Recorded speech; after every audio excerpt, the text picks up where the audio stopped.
We are live. What is going on, everybody? Sorry, I'm a few minutes late there. Had to take the dog out to go to the bathroom. You know how it is when duty calls. So, sorry about that little tardiness there, but hope everyone is doing well. We'll see if we can get a couple people in here, talk some movies, hopefully. It's been a good few, I'm gonna say it's been a good few weeks for movies, then a couple not so great. Looking at like my letterbox recently watched list, I mean, you had like Oppenheimer and Barbie, and follow that up with stuff like Retribution and Meg 2. Not looking that awesome, but we'll get people in here. We'll talk to some people. Drew's already here. Appreciate that. What's going on, man? How are you?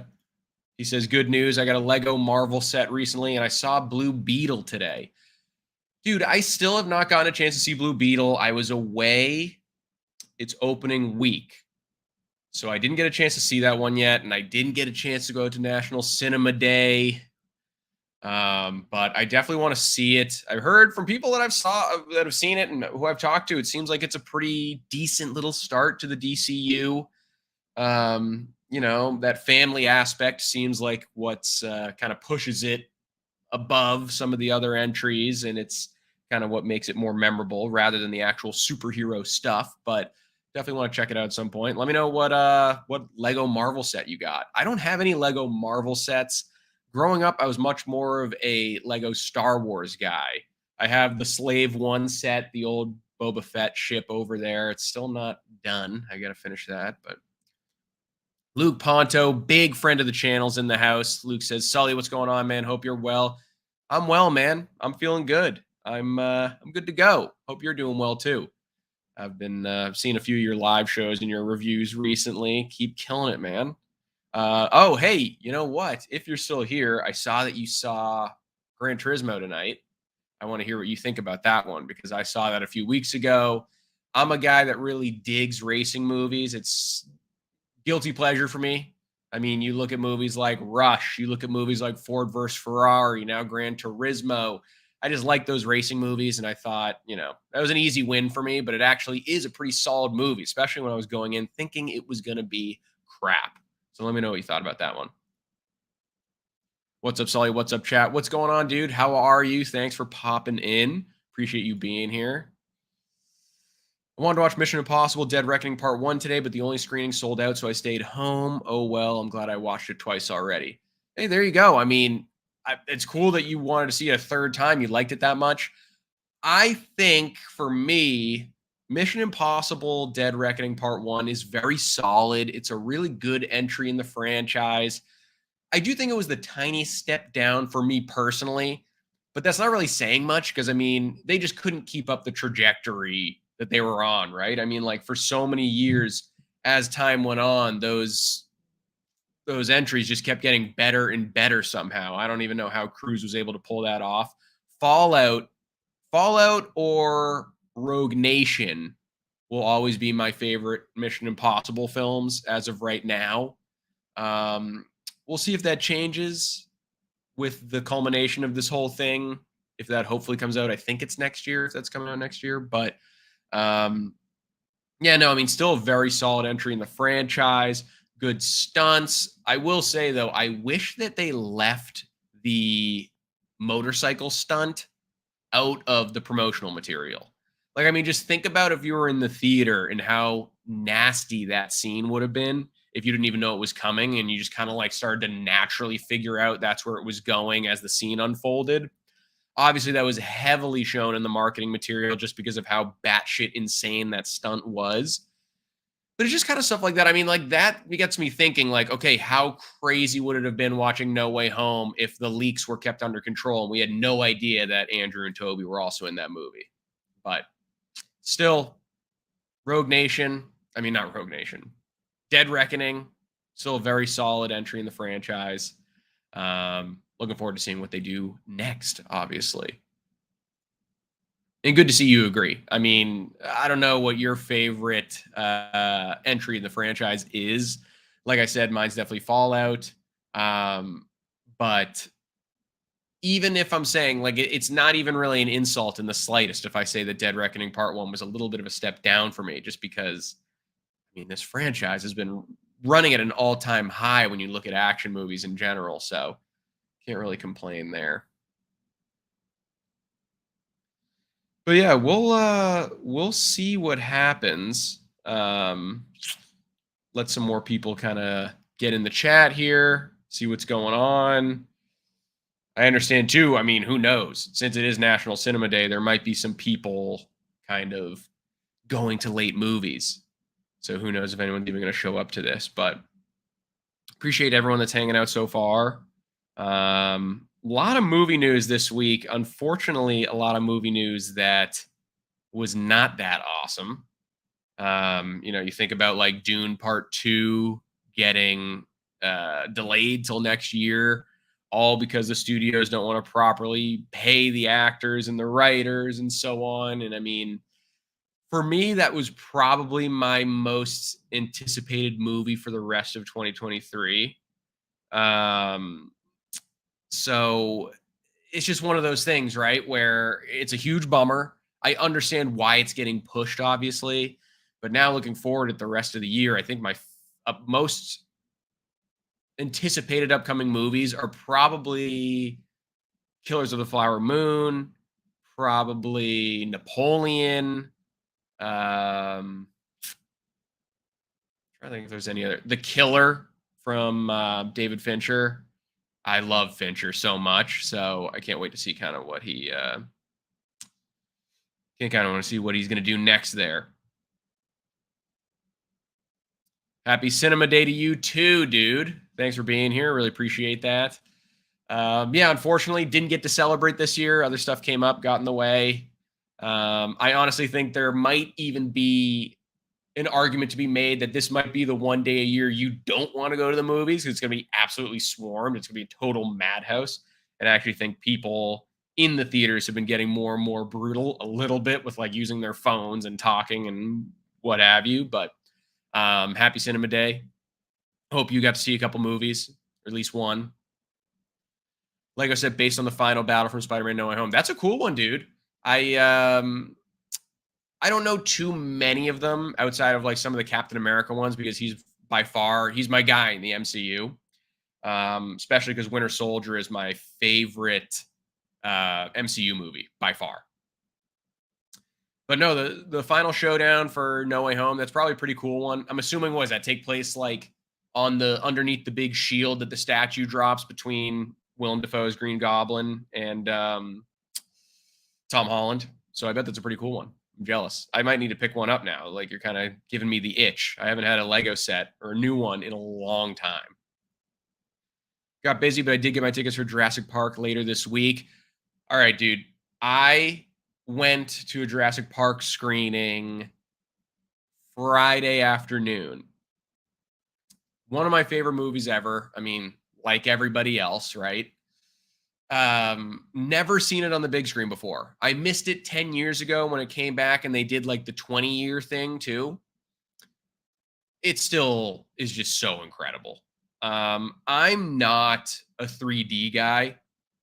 Like back in the day when we were growing up, I mean, I loved 3D like every kid, but it was like the legitimate 3D that they would do where like if a guy throws a punch actually felt like it would like come out to you. You know, a lot of the real 3D now, it's just such a gimmick, right? Like it adds like the tiniest bit of extra definition, but it's not like designed with 3D in mind. I mean, it's hilarious. An example I always give, which is hysterical, but Spy Kids 3D.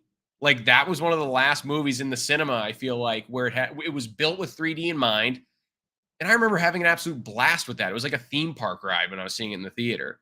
But even though it's 3D, I'm not going to lie, I looked to see if there were any screenings for Jurassic Park that didn't have 3D. For some reason, it's only a 3D re-release. So every screening's in 3D, but went to see it anyway because it's such a great movie and was a huge part of my growing up. It still slaps, man. Like I'm so glad that I finally get to say that I saw it on the big screen. There's so many of those Spielberg. I mean, look, Indiana Jones, Raiders of the Lost Ark. I mean, you can kind of see the poster there a little bit wedged back there. That's my favorite movie of all time. Another Spielberg classic. Have not gotten a chance to see that one on the big screen yet, which is killing me. So I need a re-release of that. I need to see just at some point an indie theater near me is going to be doing like a big screen classics. Hopefully Raiders is on that list because I need to do that. But Jurassic Park in 3D, the re-release. It's actually making a decent bit of cash. I think it already made like $2 million in the weekend that it's been here, which is awesome to see. But yeah, dude, have a blast with that one. I might honestly go see it again. My fiance's never even seen the OG Jurassic Park. So I'm like calling in some favors, trying to convince her to go with me again. So hopefully that happens. First time seeing it on the big screen. I love it. Also not a 3D fan. Yeah, films are not made with 3D in mind anymore. Yeah, they're really not. You know, it was actually though, I will say, I'm indebted to 3D though, even though I don't like it, because back in the day when everyone thought 3D was going to be the next big thing, all the big TVs coming out that season were 3D capable, right? Like everyone must have stopped dead in their tracks and were like, 3D is the next hot item. Get that functionality into TVs, right? Um, and then it never caught on. No one really bought it. So all the regular ass like 75-inch TVs were on a huge discount because they thought everyone was going to get the 3D TVs. No one did, right? So I'm indebted to 3D for that because it gave me a discount on a massive TV. First time I ever saw Raiders was on the big screen, one of a kind experience. Yeah, dude. I'm so jealous. I wish I could wipe my brain and go see it again or see it for the first time up on the big screen. I'm super jealous that you had that experience. I mean, I could go on for days about why that I think is the best movie ever made. It's my favorite ever. So, where my allegiance lies there. All right. So, okay. The reason why I might have missed this, and I'm super jealous if I did, the theaters near me, I have an AMC that I used to go to a lot growing up.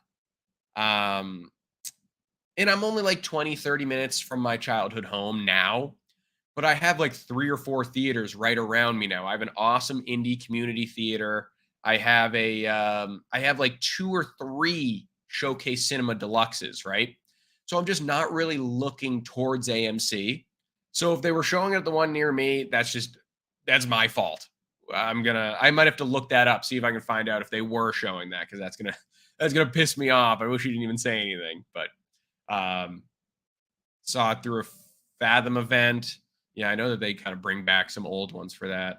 I hate 3D period. Yeah, I mean, it was just such a gimmick, right? Like there are cool ways it's used, and like I said, going back to like Spy Kids 3D, I thought like as a kid growing up, showing the capabilities of that, like that was a blast, man. Like I remember that felt more like a roller coaster ride than sitting in the cinema. I thought that was really fun, but kind of a gimmick now. Seems like everyone knows it because you don't really see movies coming out in 3D anymore. And rightfully so. I'd rather those dollars get spent on the money, on the movie in other interesting ways.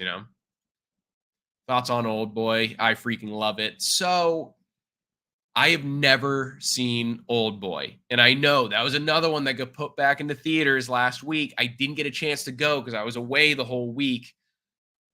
I have a couple buddies. That's one of their favorite movies ever.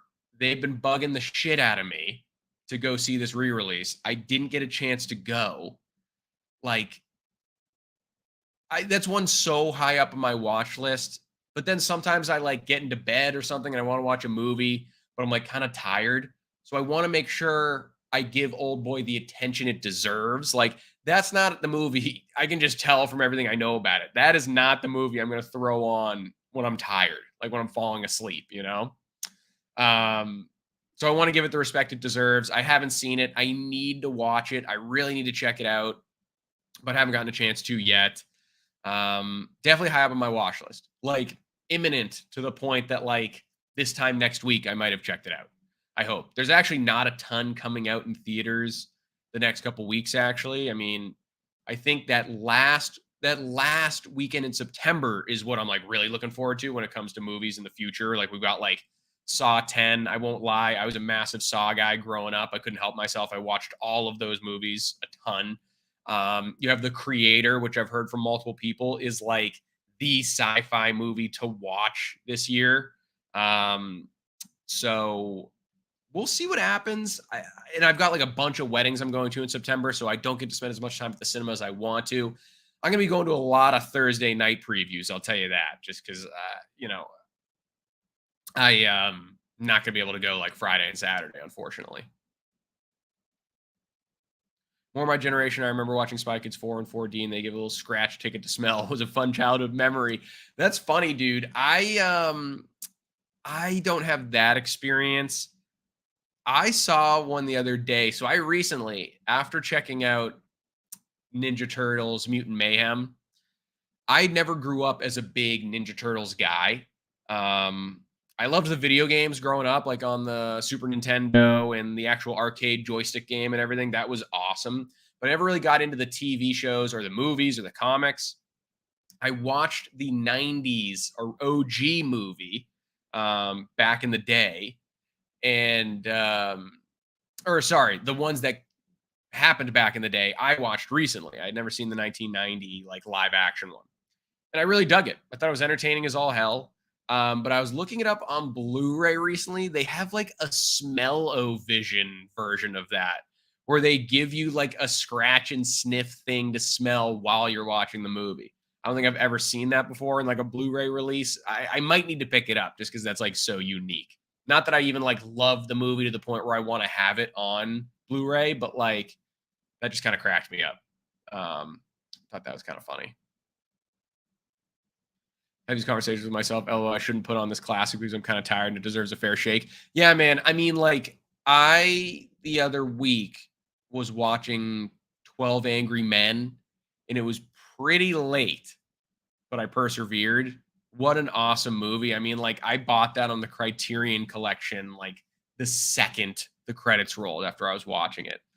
Um, that's a killer movie, but that was one of those where I was like, this is such a classic.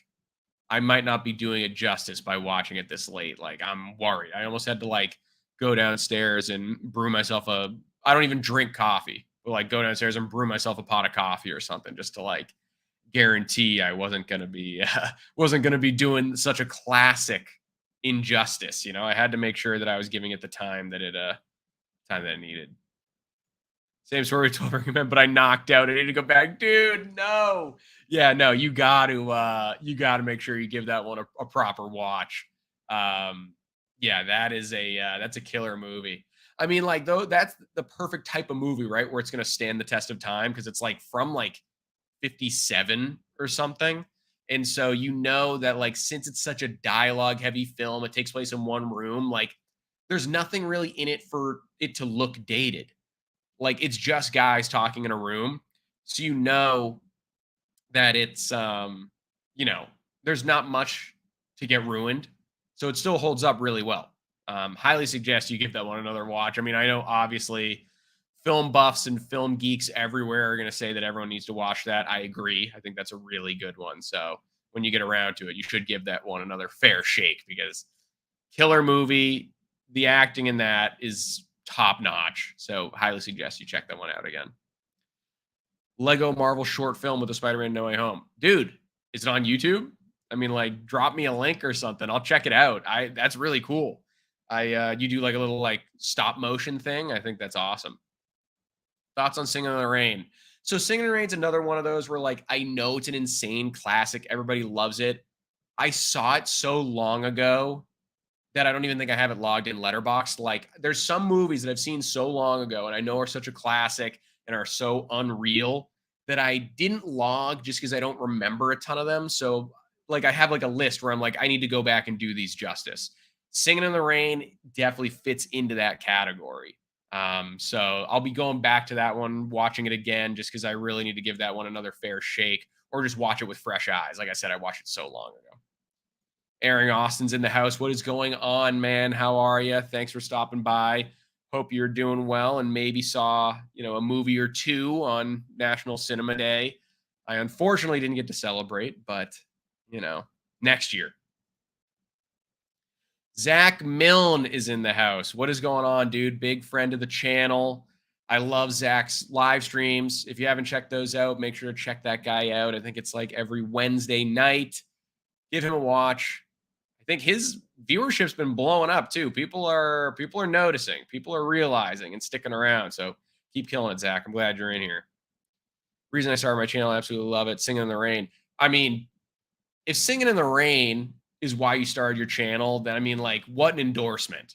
Like, I can't even say that there was one single movie looking back that made me want to start my YouTube channel. So how can I not watch it now, right? If you're saying like the ultimate endorsement, like I made my entire YouTube channel just because of this movie.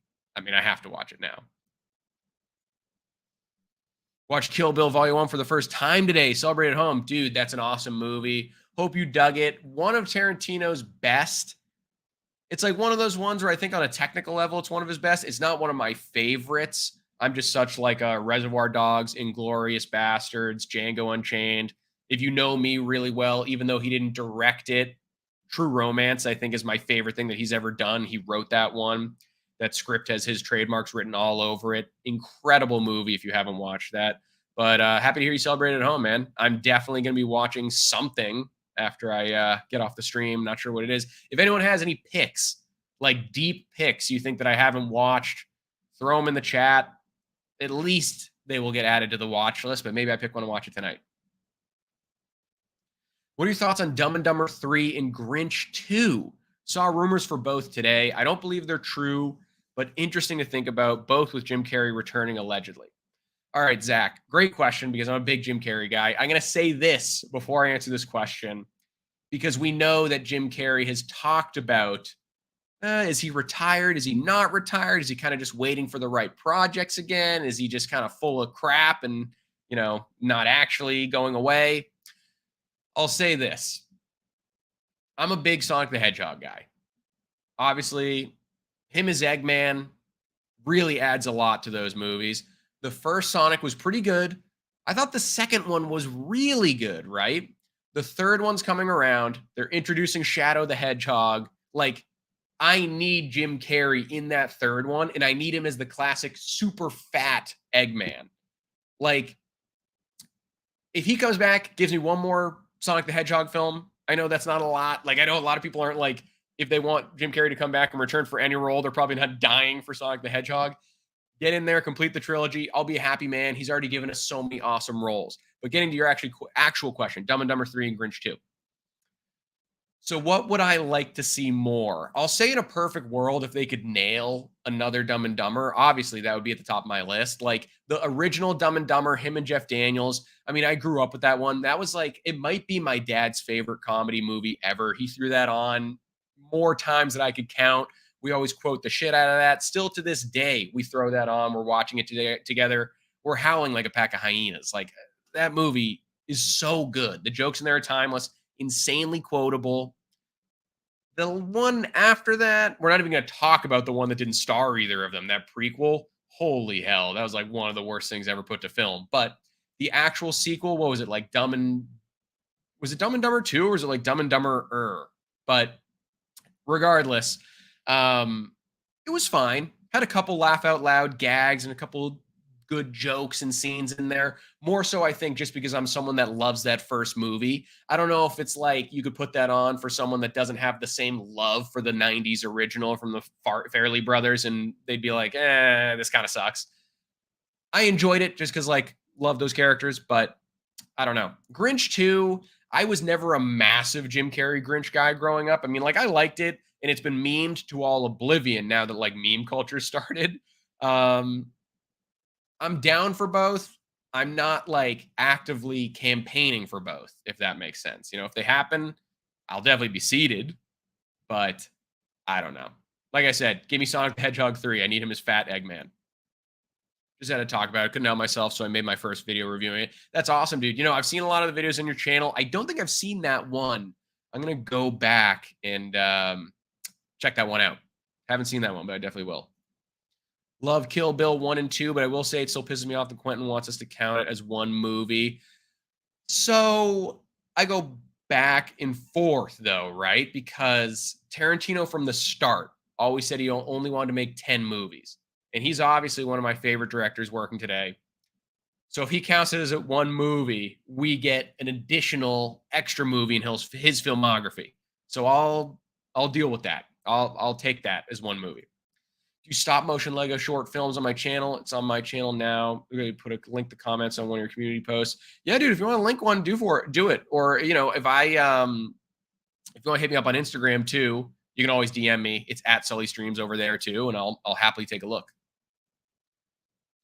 We got T in the house. What's going on, man? How are you? Glad to have you in here. Thanks for stopping by. Hope you were able to enjoy National Cinema Day. Maybe saw a movie or two. If you did, let me know what you watched. No Grinch 2 would never live up to the hype. Yeah, I mean, I might be in the minority here. I don't have a massive, like I said, nostalgia kick for the OG Jim Carrey Grinch. So I don't know if that would affect me that much as a viewer. But if you're saying you don't think it would ever live up to the hype, like, I'll believe you if you're a big Jim Carrey Grinch fan. I need a Grown Ups 3. I love the first two Grown Up films. That might be a hot take there. Those movies have always just been an excuse for like Adam Sandler to get all of his close buddies another paycheck. And like, I respect it. And I'm like, I know some people don't like him. I'm a massive Kevin James guy. I grew up watching King of Queens and his stand up. I love Kevin James. Like, sure, Paul Blart, Mall Cop stuff, whatever. I still love Kevin James. So who knows? Maybe you'll get your wish. I mean, like, Sandler kind of has the industry by the balls. He can kind of just go in and ask to make any project he wants. And it seems like they just kind of put it on Netflix for him. So you might get your wish. Since I brought up Sandler, I'm a Jack and Jill defender. I wish I was joking. That is one take I don't think you'll ever get anyone to agree with you on. Look, I mean, like, Sandler's had some stinkers, right? And I love a lot of his stuff. I mean, like, it's not nearly as divisive as Jack and Jill, but I always defend, like, That's My Boy. I think That's My Boy is like one of the last really funny Sandler movies before he kind of went off and did some crap. I mean, for lack of a better term. I hope he does more dramatic stuff though, man. I mean, like Uncut Gems, Hustle. I think Hustle was last year on Netflix. Banging movie. That was like an awesome sports movie, super motivational. And he still got to be funny in it. It's all like delivery and setting.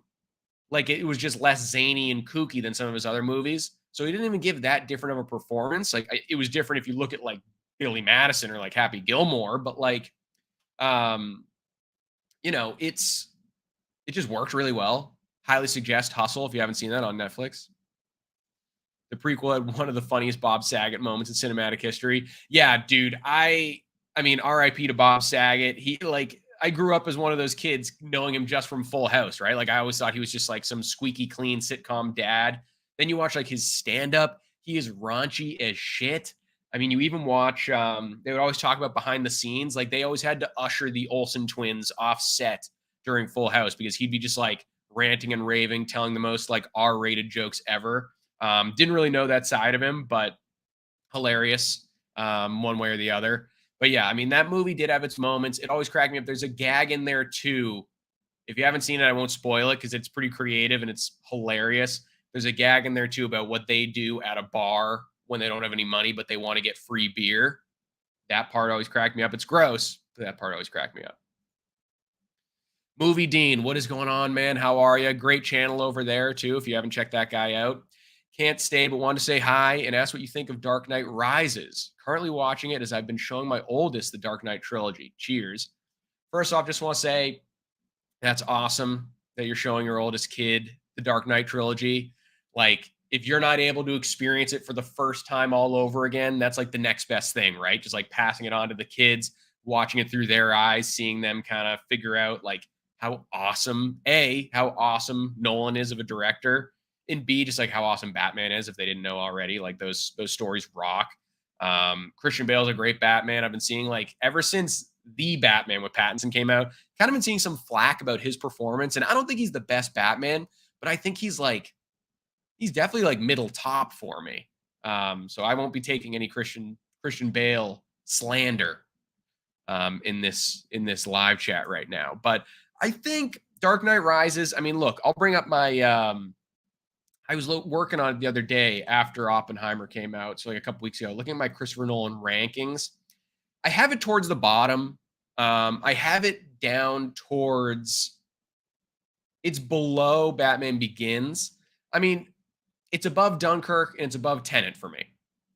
So I mean, take that as you will. Dunkirk is the only movie that Nolan's made that I don't really love for some reason. Like, I don't like revisiting it. I've only watched it once.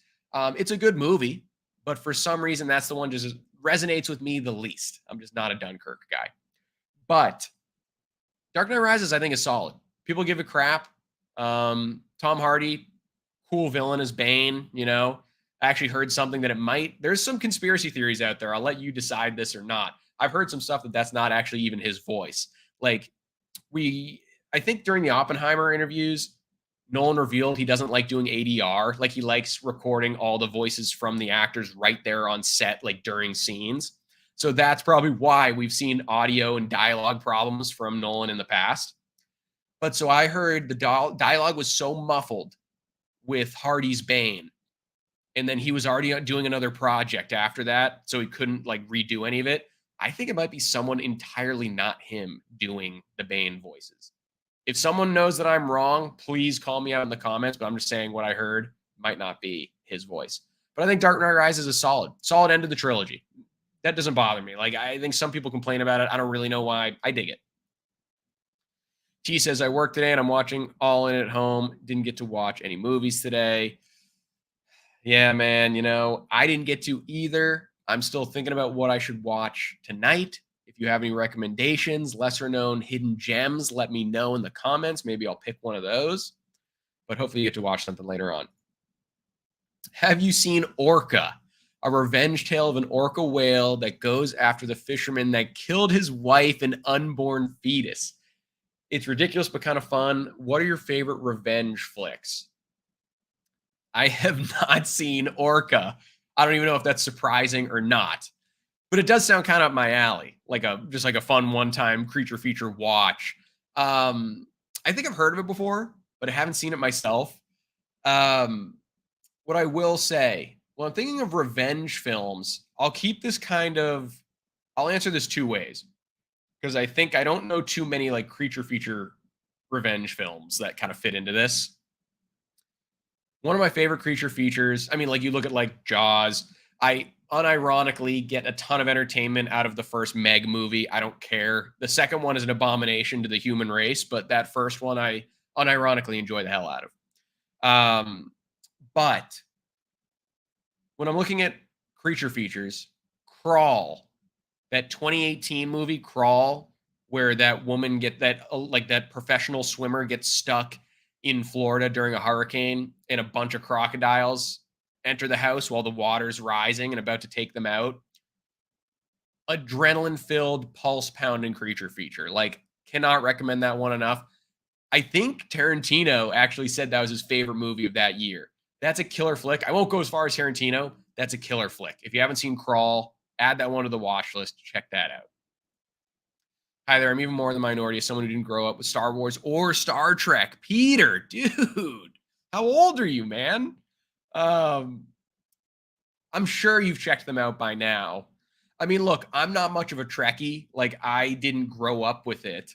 I never watched the shows with like Patrick Stewart. I never went back and watched the stuff with Shatner or anything. Big fan of the Chris Pine movies, though. I'll say this right now on stream too. I think that Chris Pine is my favorite Hollywood Chris. More than Chris Evans, more than Chris Hemsworth, more than Chris Pratt. I love Chris Pine, and I'll go even a step further. He's getting too old, so it's on the point where it won't work past this. He's one of the only guys on the planet that if they greenlit a new Indiana Jones movie, I'd accept him as taking up the whip. Maybe just for one movie, but he's got that great charismatic, kind of like a little self-deprecating air about him, but he's still a great leading man. He'd kill that role. We'll see what happens there. I mean, it's not going to happen, but that's just me saying that. If you could only watch one movie ever again, what would be your final film and why? All right, I'll give you two answers for this, right? Um, I mean, staying with Indiana Jones, Raiders of the Lost Ark is my favorite movie ever. So I'd probably just say I'm going to go back and watch that because I watch it so much. I probably watch it like 2 or 3 times a year, honestly. But the other way I think about this question, right, is like a film that I wish I could experience for the first time all over again. Like if I could wipe the memory from my brain, go in fresh, not knowing what I was about to experience, I'd probably say it would be No Country for Old Men or David Fincher's Zodiac. I think those two are an absolute ride. They kind of hit a little differently when you're not watching it for the first time ever again. Like they're still incredible. They're still like 5-star movies for me, obviously, but like God, watching those for the first time and seeing how the narrative unfolds and seeing it with fresh eyes, honestly, that's pretty much an unmatched movie experience for me. I think Tenant is Nolan's worst film, then Dunkirk, then Inception. That's my bottom three. One of my hottest takes, I think. I mean, I agree with you. I don't even know. Maybe it's not a hot take because I agree with you on 2 out of 3 of those. Like I said, I don't think he's ever made a bad movie. So, like me saying this is his worst, that doesn't mean I think any of them are bad. But I mean, you listed Dunkirk and Tenant. Those are my bottom two. So I definitely agree with you there. I don't know. Maybe we're both in the minority. Maybe that's a scorching hot take. But let me actually check. What did I have for my? I think my bottom three was Dark Knight Rises, Tenant, and Dunkirk. That rounded out my bottom three for Nolan's.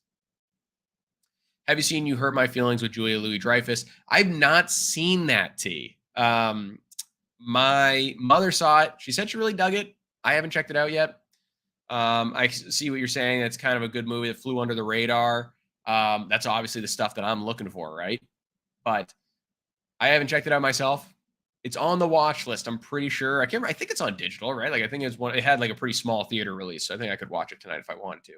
I appreciate the pick there. I'll definitely be adding that to the watch list. On a rewatch, I only see Inception as a full hour of exposition, and after you know the rules of the world, it gets tedious for me personally. And none of the emotional aspects work with me.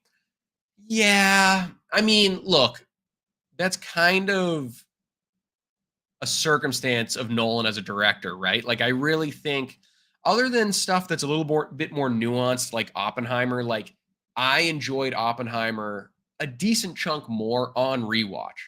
But what I was gonna say is, I think Nolan's movies, for the most part, they hit the hardest on that first time watch, like Interstellar, um, Memento, especially because that's so twist heavy. Inception, like you mentioned, he is a killer first time watch movie director. There's still incredible value in his films on rewatch.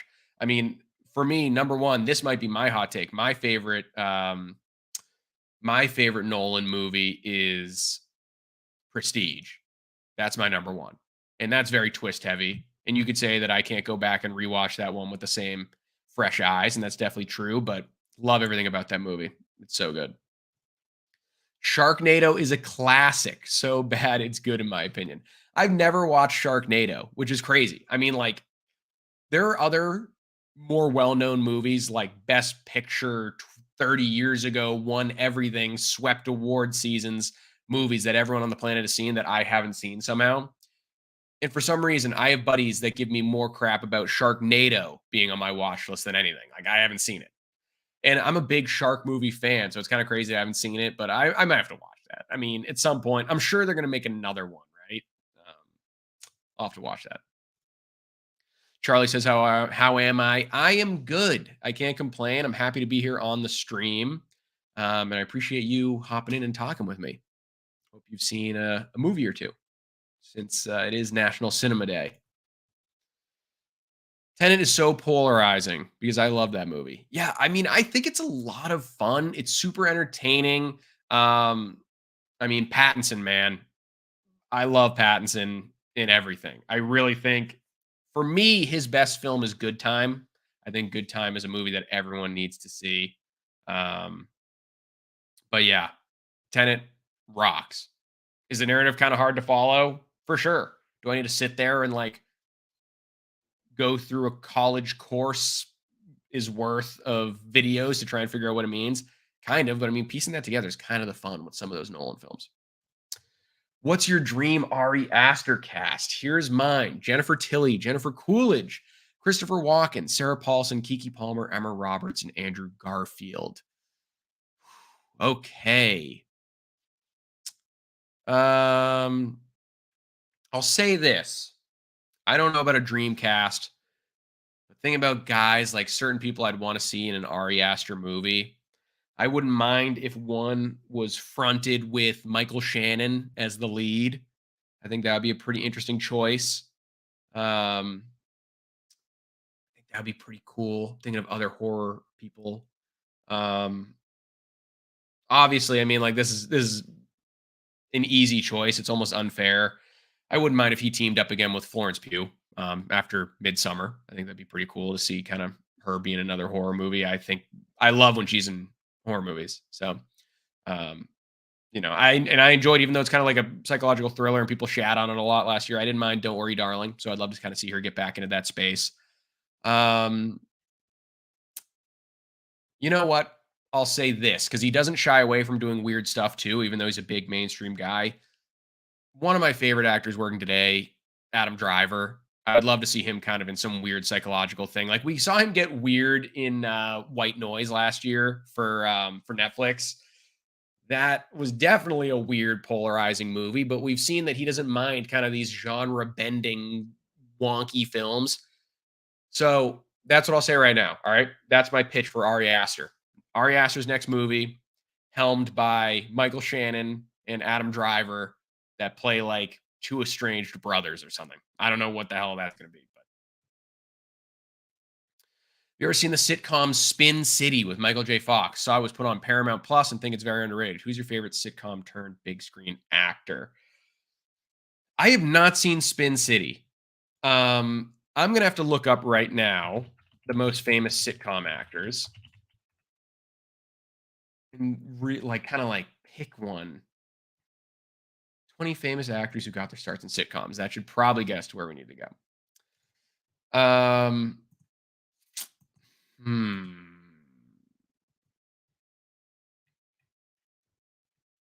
I don't know. I mean, there's some good ones on here, like Michael Cera, Aubrey Plaza, John Krasinski, Chris Pratt.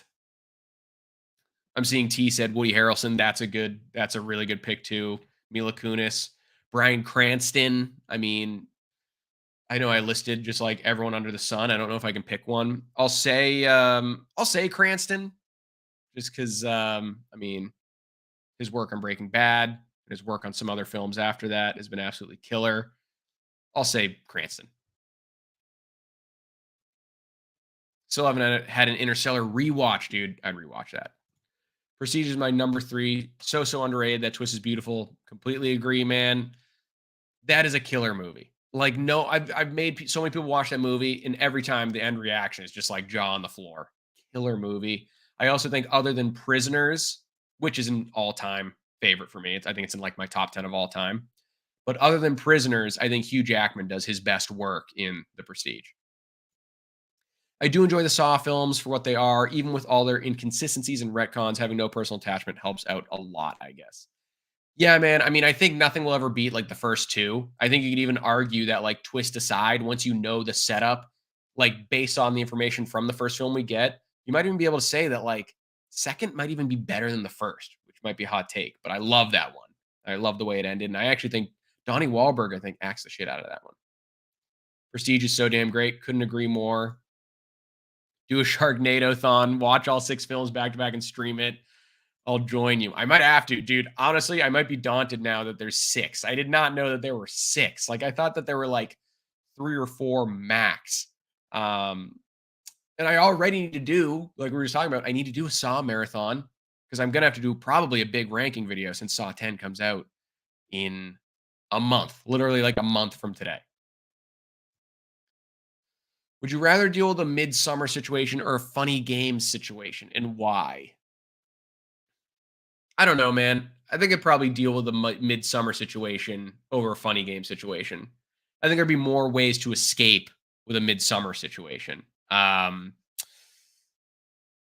I just feel like, I mean, kind of unfair, but if you put me into the midsummer scenario in a world where I'm like, I realize what's going on and like I've seen Midsummer and I'm like, hang on, why are these people like dancing around me with flowers and why is there a guy like in a bear? If I know what I know now going into a midsummer solution or a situation, I think I'd be better then than a funny game situation. Good question though. I love questions like that. Like I don't know if it was you who asked last time. Like, could you survive like a Friday the 13th or like a Halloween situation or one of those or Freddy Krueger and Nightmare on Elm Street? But I love those situations, dude. Hits right in the feels every single time. Just left the link for the Spider-Man short film in the comments of your most recent community post. I'll definitely check it out, Drew. I appreciate you putting that down there. I'm a sucker for like Lego stop motion animation. I think it's so fun. I wanted to hate Don't Worry Darling, but it was excellent. Dude, I'm glad you liked it. Um, it's an underrated film, I think. I think it was just everyone was piling on the hate train. I mean, like Olivia Wilde definitely did some stupid shit and all that stuff in the press was bad for sure. And then the whole Harry Styles spitting on Chris Pine, I'll stand by he spat on him. But it kind of just got in the way of the film to the point where I said, like I want a movie about them making that movie. That'd be great. But yeah, I know. I think it's solid. Seaside Movies with the $2 super chat. Thanks for all the help and support. Dude, you did not have to do that. I really appreciate it. Thank you so much for supporting the channel. I mean, like I said, I just love getting on here and talking movies with you guys. It's my passion. I'm sure my fiance is sick of me talking about movies 24/7. So you guys honestly just like give me the outlet to do nothing but talk movies nonstop. So thank you so much. I really appreciate it. And I really appreciate the super chat there, man. Thank you so much. Hot take, I've never seen Breaking Bad. Dude. All right. I mean, look, I know it's a commitment. Like, I get the same response because my favorite show is Sopranos. That's my favorite show ever. I get the same response out of everybody when I tell them to watch The Sopranos because it's so daunting, right? It's like 6 seasons or whatever. There's a ton of episodes. I mean, I'm not going to tell you that anything that you haven't already heard before, but it's so worth the time investment. The character development rocks. You'll be in love with Jesse Pinkman. I've shed tears over so many moments in that show. Incredible drama and suspense. Some really good action when it calls for it, sprinkled in there. Highly suggest. That's probably in like my top 3 favorite shows ever, I think. Would you rather smoke weed with the cast of Full House or the cast of Sabrina the Teenage Witch? Um, like, is it as their characters or like as actors? As actors, I feel like probably Full House because Bob Saget would have some great stories and John Stamos would have some great stories. Also, I think it would differ based on if you meant like back then when it was filming or like now. But still, I'd probably take Full House. I've also just seen a lot more Full House than I've seen Sabrina the Teenage Witch. Like I grew up on that shit. Got to head out now. Great stream, Sully. Have a great night. Dude, Zach, thank you for showing up and hopping in the chat. Really appreciate that. And I will see you probably in like 3 days at your own live show. So I'll catch you there. Thank you for stopping by. How's the dog? Dog's great, man. Took her for a long ass walk today. So she is super, super tired. So she's already passed out upstairs, like ready for bed. But she's great. Love spending every day that I can with her. I'm lucky enough that I still work from home. So it's literally me and the dog together all day, every day. So yeah, it's a blast. Oh, Jeffrey Miller. I've been waiting to hear this from you. Finally saw Zodiac. I wanted answers in the end, but I guess it's on purpose. Great suspense. Yeah, I mean, like, I'll say I'm an answer guy, right? Like, I want to know answers to the ends of movies and stuff like that as well. Since we don't actually have a definitive answer to the real life case that happened, the real like Zodiac killer case, this one doesn't bother me at all that it's left kind of ambiguous and we don't really know, what's going on. Obviously, spoilers for anyone that hasn't seen this one, or like I won't really go into detail. You have to watch that one if you haven't seen it. Um, I know it came out 10 years ago, so it's probably fine that we're talking about it. I think it came out 10 years ago, maybe even further, might even be 15 years ago. But I think Fincher has such a diverse filmography. You've got like Social Network, Fight Club, Gone Girl, all that stuff. I can't wait for his movie later this year too on Netflix, The Killer with Fassbender. But Zodiac might be my favorite. That might be his masterpiece. I love Zodiac from top to bottom. Gyllenhaal, great. Until I saw Oppenheimer, I think Zodiac was Robert Downey Jr.'s best work that he's ever done. Now that Oppenheimer came out, I might be changing my tune, but yeah, you got Ruffalo in there. There's just some great stuff, and that's that kind of genre and that pacing for that suspenseful story right up my alley. Incredible movie. Highly suggest you check that out if you haven't seen it. Khalil's in here. What is going on, dude? How are you? What's been your favorite movie this year? Okay, this might be a hot take, but my favorite movie this year so far, and I've been telling everybody that will listen to me to watch this movie. And I might have seen a review on your channel for it, actually. I don't remember if you saw it or not, but They Cloned Tyrone on Netflix. That is an incredible movie. I can't believe watching that's a feature film debut. Like, that does not seem like a movie that's from a first-time director. It's done with such confidence, it has vision, it mixes about 20 different genres together with, like, comedy, sci-fi, gangster, crime, drama, horror, like, thriller. It's everything, and it's mixed together seamlessly. How many times can you say a movie does that and doesn't fall right on its ass? Not very often. Incredible performance from John Boyega. He has so much more to offer. Ever since he got out of the Star Wars franchise, I love seeing what he's been up to. And thank God, because they really sidelined his character in that. It's not good. Like, everyone and their mother knows that Finn should have been a Jedi that had his own story, but whatever. Have you seen the Never Hike Alone Friday the 13th fan film? Highly recommended. I have not seen that. I know there's a couple people on YouTube too that have recommended it to me. Still haven't checked it out. I'm going to write that down right now, actually, because I've heard from numerous people that's good. And if you're a big fan of the franchise being Friday the 13th, and you say it's good, then I'm going to have to check it out. Haven't checked it out, but I definitely will. Thoughts on Casablanca?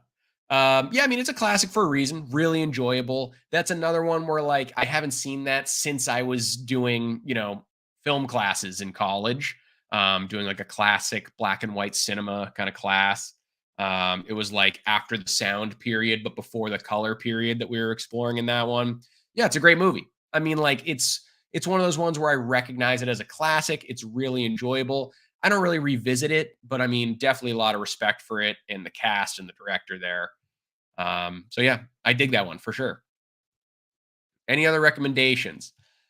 So if I'm thinking about thrillers, right, in the same vein as like Zodiac, um, let me pull up. I think I have like a thriller list, but I'll say obviously Prisoners, like I mentioned earlier, from Denis Villeneuve. If you've never seen that, God, dude, I mean, you might be up at night after that one finishes, though. It is heavy. Obviously, Silence of the Lambs, if you somehow haven't seen that. Chinatown, which is more detective-y than it is thrillery like Zodiac and Prisoners, but that's one of my favorite movies ever. That's a top 10 film ever for me. Jack Nicholson, goated performance, and a killer twist, if you haven't seen that. So I'll say those three. If you're looking for something that's not really a serial killer or detective story, Robert Pattinson in Good Time. That is going to make your palms sweaty from the beginning all the way to the credits roll. Good Time is incredible. That should be required viewing for any film fanatic. Incredible thriller. Have to go. Thank you for stopping by, Charlie. Really appreciate you hopping in the chat. If you don't mind me asking, what do you do for a living? I do renewals for a tech company, a tech startup, and it's great. I love it. Work with some really cool people and work for some really cool brands too. You ever seen Eraserhead? Eraserhead's actually one of the few Lynches that I haven't seen. Big Blue Velvet fan. Never really got into like the Twin Peaks shows. I know I have to at some point, like so many people tell me to. But short answer is no, I've not seen Eraserhead. There's an indie community theater near me that I love right nearby my house. They show that one, I think, every year. I might have to make the trek this time and see it. Because that's definitely one that's like been on the watch list since I ever made a watch list. What was a moment that made you love Chris Hemsworth? Um, to be honest, kind of an unfair answer, but I'll just say Thor Ragnarok as a whole, just because I felt like the way Marvel was using the character of Thor painted Hemsworth as a pretty one dimensional actor. Like from those first two Thor movies, you wouldn't really think that he had a funny bone in his entire body. Um, I think doing Ragnarok alone got him or will get him a ton more work. It just shows that he's not one dimensional. Like he's charismatic and heroic and macho. We saw that in the first two Thor movies and the first two Avengers movies, right? But like Ragnarok shows that his funny side, his self-deprecating side, his heartfelt side. So I'm gonna go with, like I said, kind of a cheap answer, but I'm taking Ragnarok. I really think that that painted the character in an entirely new light for me, a task that I did not think could actually be pulled off, but him and Taika did it. So, oh boy, this one's going to get the blood boiling. Come on, Seaside. I think RDJ performance is overrated in Oppenheimer. Not that I think it's bad. It's a great performance, but it's overrated in my opinion. I mean, look, I'll say that it's overrated if people are out there screaming in the streets that it's like one of the best performances they've ever seen put to film. Sure, then I'll say that it's overrated. But like, I think he makes such an impact for how little he's in the movie that it just can't be ignored. Like, I think it's an incredible performance. He kills it. And I will say, call this biased, call this like rose colored glasses, whatever you want to call it. I think it also looks better because it's like his first real, sorry, Dr. Doolittle fans, it's his first real post MCU big dramatic role, I feel like. So it's like, holy shit, this guy isn't Iron Man anymore. Like we saw him be Iron Man for like 15 years or whatever. We forgot that this guy can really act. Like he's one of the best actors in the world. And Oppenheimer like reminded us that. So it probably looks even better since we were, used to him being Iron Man. But I do think it's some of the best work or might be the best work he's ever done.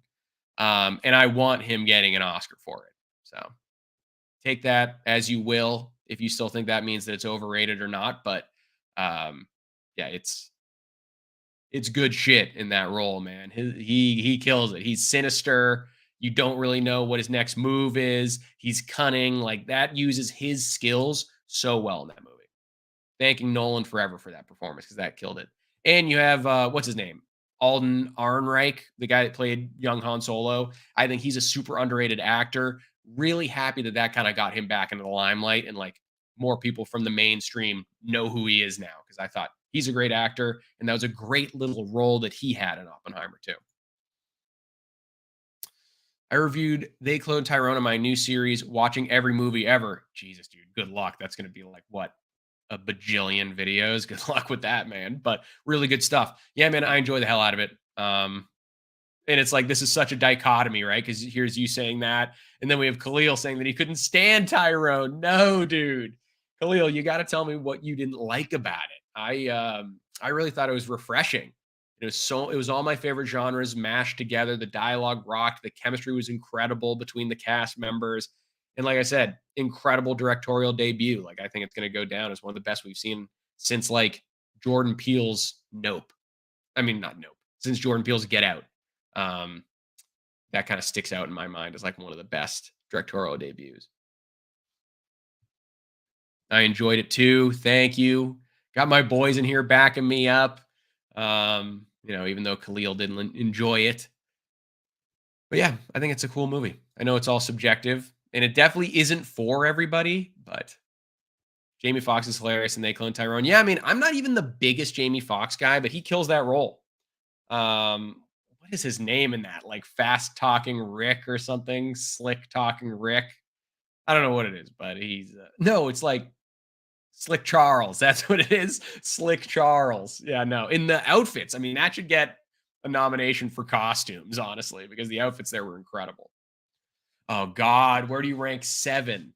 Pretty highly. I'll say that when I'm looking at Fincher's movies. It'd probably end up at like the number three spot or something, right? Like I was one of those guys that grew up loving Fight Club. I know it's such like a film bro thing to say. Um, but it was really one of those first films that kind of got me into movies, like really got me into watching some serious stuff, like instead of just being casual about it. So that will always have a special place in my heart. But I do think that's one of those movies that loses a little bit of its sheen on rewatch. Like after you know the twist in Fight Club, it doesn't really hit the same, I feel, even though I still think it's a super masterfully crafted film. My top three Fincher movies might have to be like Zodiac, Social Network, and Seven. I think those are probably my top three. I don't know about the order of those three, but that's probably what I'll say for my top three Finchers or where Seven ranks. Okay, did a video ranking all the MCU movies, but I got to ask, what do you think is the worst MCU movie? I'm pretty sure that I had it as. Did I keep the Dark World as it? I think I did. Let me just pull up my list because it's been so long since I've thought about it. Yeah, Thor: The Dark World. Um, it's kind of boring. It has like arguably the most generic villain in MCU history, which obviously Um, it's hard to make unique comic book villains now without just saying they want to take over the world and do bad shit and want power. But that one was one of the most generic ever. Um, Followed closely by Captain Marvel, which is my second least favorite. Unfortunately, there's stuff I like about it, but like the main character isn't. I just didn't find that they put her in a likable light, even though I like Brie Larson. So if you have a hero that I can't relate to and that's not likable in a superhero movie right off the bat, you kind of already lost me. So my top two bottom ones would be Thor: The Dark World and Captain Marvel. Try Perfect Blue, one of the best psychological thrillers in my opinion. I'm gonna write this down. I have not seen it myself. Is it anime too? I think it's anime. I think I've seen it on like I have it on my list on Letterboxd, pretty sure. Have not checked it out. Um, yeah, it's on my watch list. I definitely will watch this one. I know people love it too. And that it seems right up my alley. Instead, I was in kind of like a shitty movie night last night. I don't know if anyone saw this. I almost hope that they have not. I watched that movie, John Travolta's The Fanatic, last night. Absolute dumpster fire. It is so bad to the point that I made a list on Letterboxd to list the worst movies I've ever seen in my life. Like that's how bad it is. And I knew what it was going into it. I was kind of just looking for like mindless, crappy entertainment. Didn't have to pay attention too much to it. I mean, it has a little entertainment value, but I definitely didn't need to pay attention to that one. It is shit. Um, yeah, I also the writer and director is Fred Durst, the the lead man behind Limp Bizkit. So that should tell you everything you need to know.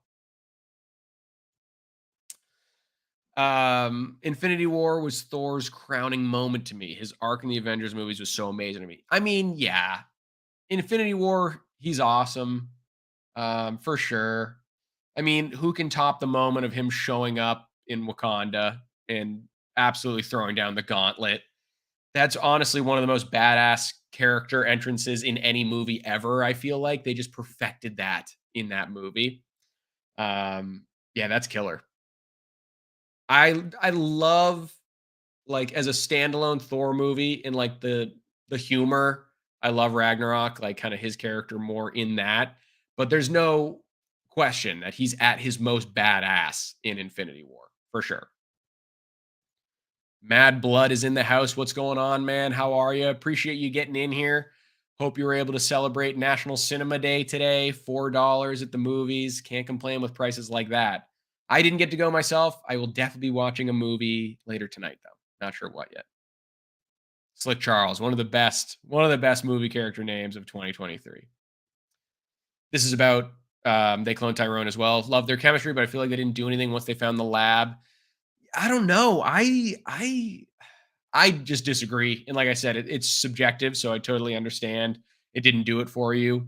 Um, I thought I liked the plans that they kind of unfurled when they went to the lab. And I won't give anything out because it's just such a not a twist heavy movie, but like something new and insane is popping up every second. So like I won't talk about it just to in case people want to check it out. But like I said again, they cloned Tyrone on Netflix. You guys should check that one out. I loved it. Gonna head out. I have class tomorrow. Have a great night, Sully. Watch Old Boy tonight. I'll be reviewing it in episode 2 of Watching Every Movie Ever Tonight, brother. I really gotta watch Old Boy, man. It's at the top of my watch list. Like, I promise I will get to it. I really think like I'm actually in September looking forward to it, but also not looking forward to all the traveling. In September, I have a wedding like every weekend. So I will be watching a lot of movies like on the plane and stuff. Old Boy might not be the best one for like an old lady or a young kid to be over my shoulder watching, but maybe I'll check it out then. I do feel though that like Old Boy, to give it the respect it deserves, I need to watch it on my 75-inch. I need to be in the man cave watching it. So give me a couple weeks. I will watch Old Boy. I need to get that one done for sure. That's been on the watch list for years. Yeah, dude, the Fanatic, awful. Moose is in the house. It is terrible, dude. I couldn't believe some of the decisions Travolta made with that character. I mean, like, it was so out there that you can't make the argument that he was just collecting a paycheck. Like, he legitimately was out there thinking that performance was pure gold. And it's gold from a comedic standpoint, but not from the standpoint he was going for. So, I don't know. What's your favorite Schwarzenegger movie? So, I'll just get this out of the way. The cheap answer is always going to be T2 Judgment Day. I mean, like, I really think that's on a very short list of the best action movies ever made. It's up there with like Die Hard and I don't know what else I want to put up there. Casino Royale, if you call that an action movie, even though it has espionage in it and stuff. But those three have always been like top tier action movies for me.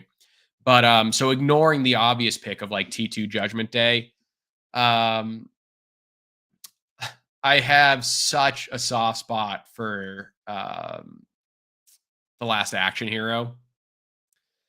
I think it's kind of nuanced. It was ahead of its time with how meta it is. Last Action Hero just rips. There's some good action. There's some good comedy. The script is very self-aware. Some cool cameos. Schwarzenegger just kind of like gets to make fun of himself with all like the tropes that he does. Big fan of Jingle All the Way. Yeah, I don't know. I think those are kind of like my more underrated picks, obviously. I don't know if people like this one. I've never seen Conan the Barbarian. Um, I don't know if that's like beloved. I know some people really dig it. Um, but yeah, I've never seen that one. So I might have to check that out if you guys say that it's good.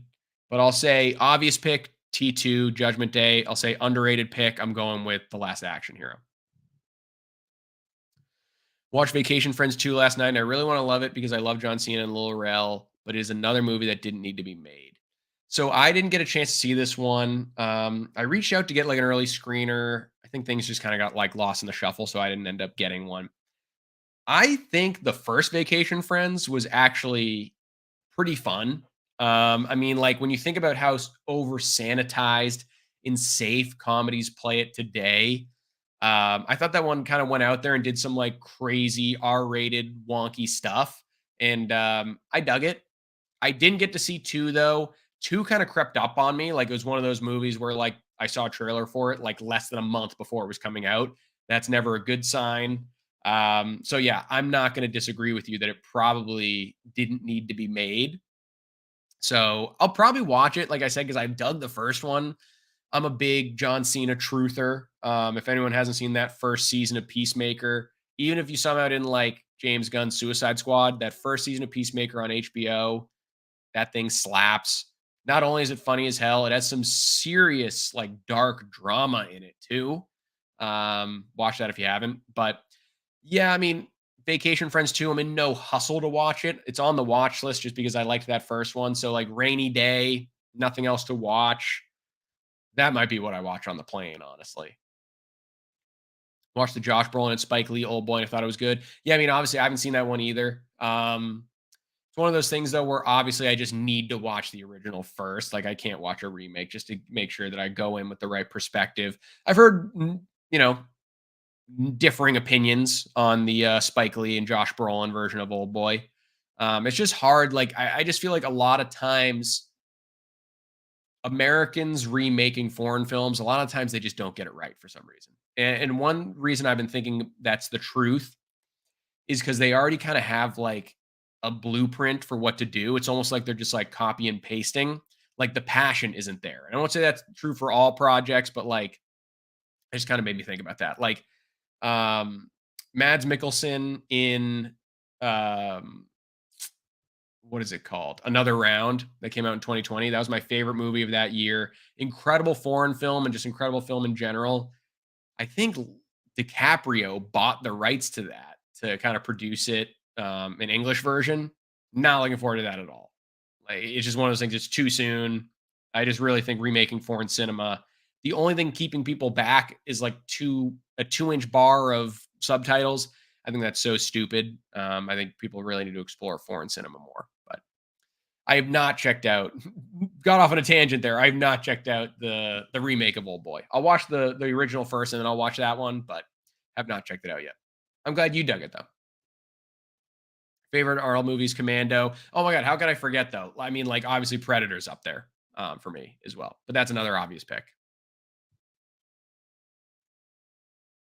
Make sure there are no kids around when you check out Old Boy 2003. Yeah, I know. It would scar the hell out of them.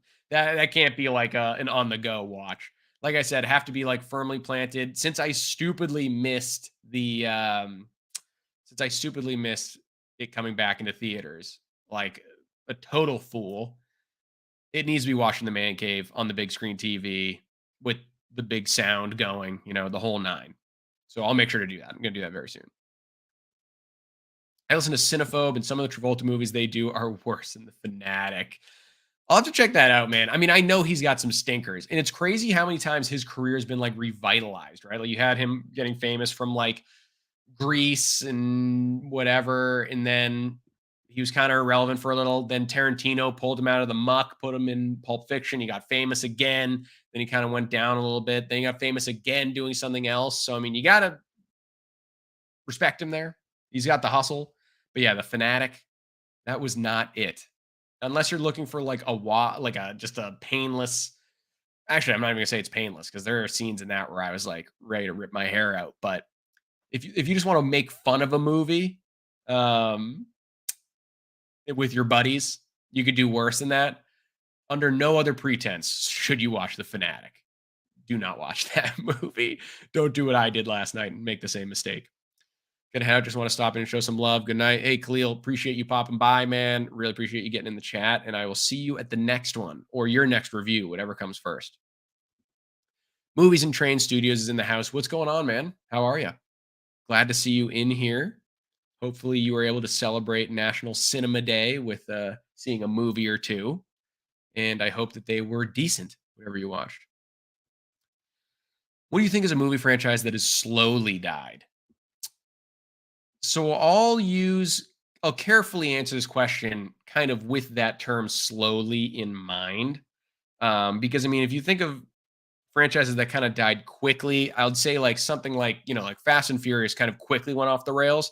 Not saying that some of those later films aren't still enjoyable, but they're very far from what they established themselves as in the first couple movies. So if I was looking for a movie franchise that has slowly died, what I'll say, unfortunately, is probably Pirates, right?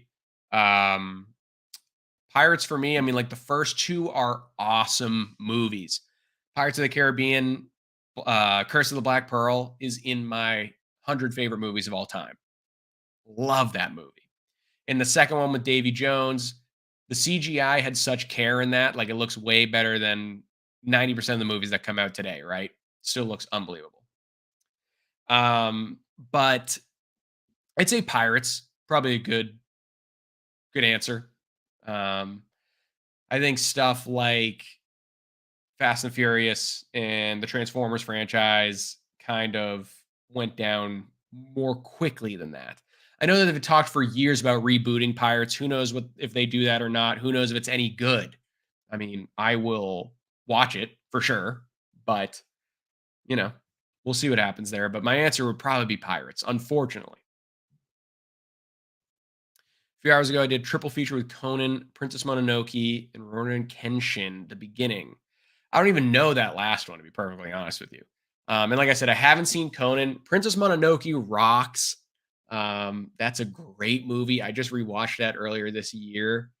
That one, Nausicaa in the Valley of the Wind, Porco Rosso, and Spirited Away, I think I all watched this year again. And those rock.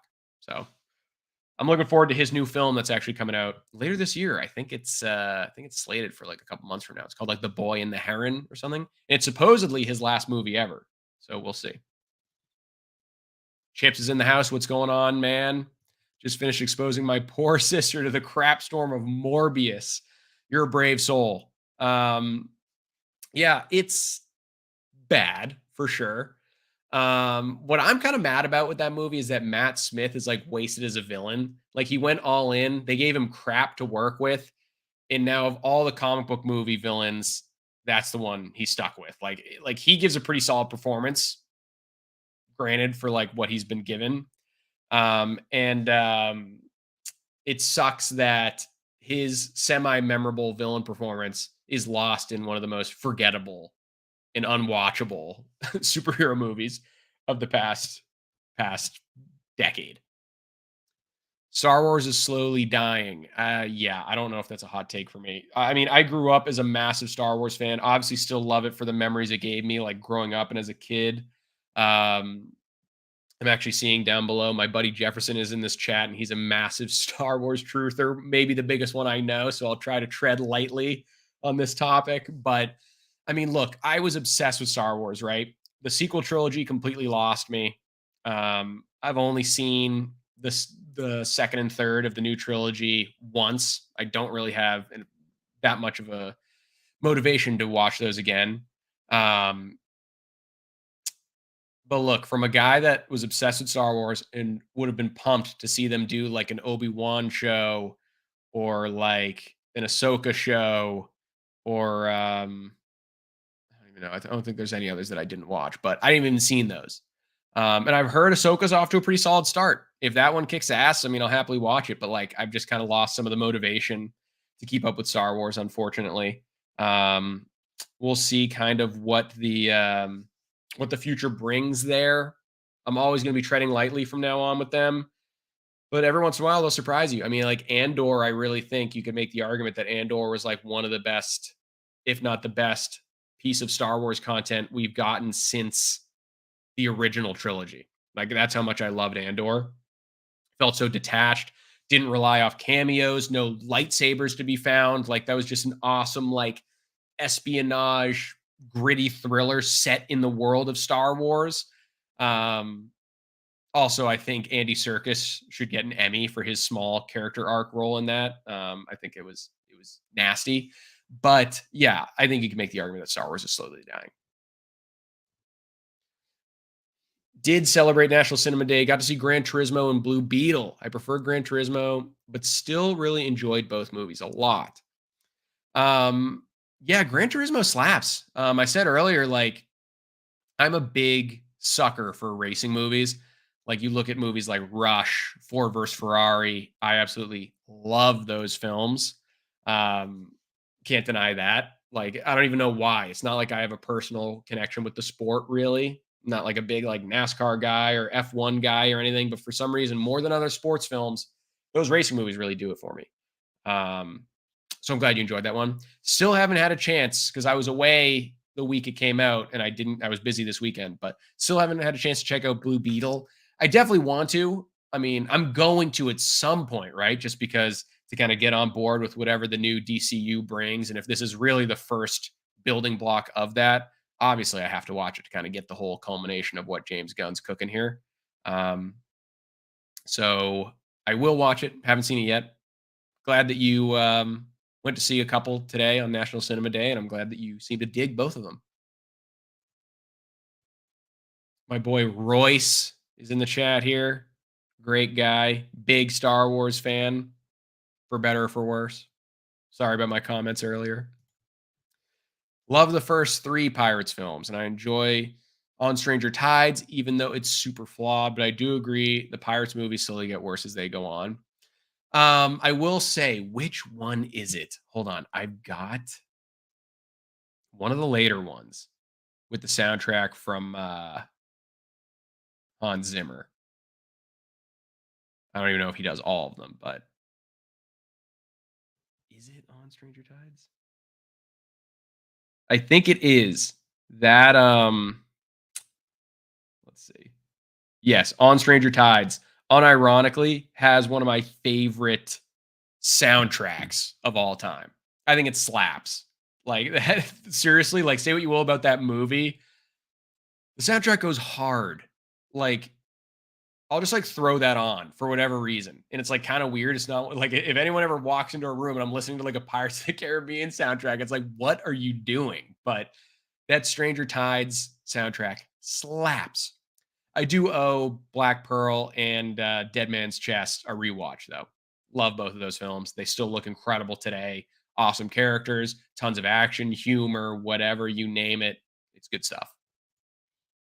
Gran Turismo was surprisingly great. T, I'm glad you enjoyed it, dude. I mean, it it's tough, right? Because I mean, like a lot of people didn't want to see it just because everyone has been beaten into submission by how many times they've shown us that movie trailer.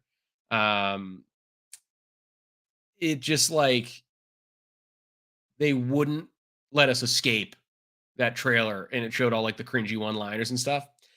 And then you see that it was based off a video game that's already going to turn off some part of the movie going audience. But it's really a real life sports story biopic at its core. I enjoyed the hell out of it.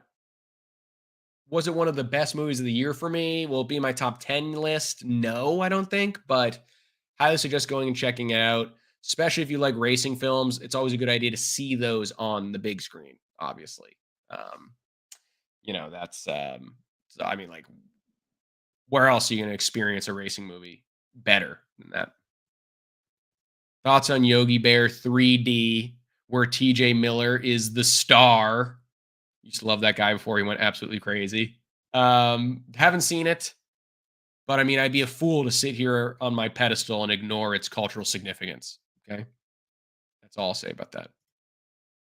Love the Ghibli anime films for sure. I still think there's a couple out there that I haven't seen. I got to do like a full watch. Who knows? Maybe I'll even have to watch them and do a full ranking of the Ghibli films, which will be a long video before that final one comes out later this year. But we'll see. Got to recommend a YouTube channel to you. Their name is Wicked Binge. They rank characters from cartoons, movies, and TV shows from good to evil. That sounds cool. I have not heard of them. We'll have to check it out. I appreciate the recommendation. I'll make sure to give them a watch and see if their style is kind of like what I vibe with. I'll check it out for sure. Dude, I literally like I can't stop thinking about this, right? Like obviously that was probably my most anticipated movie for the rest of the year.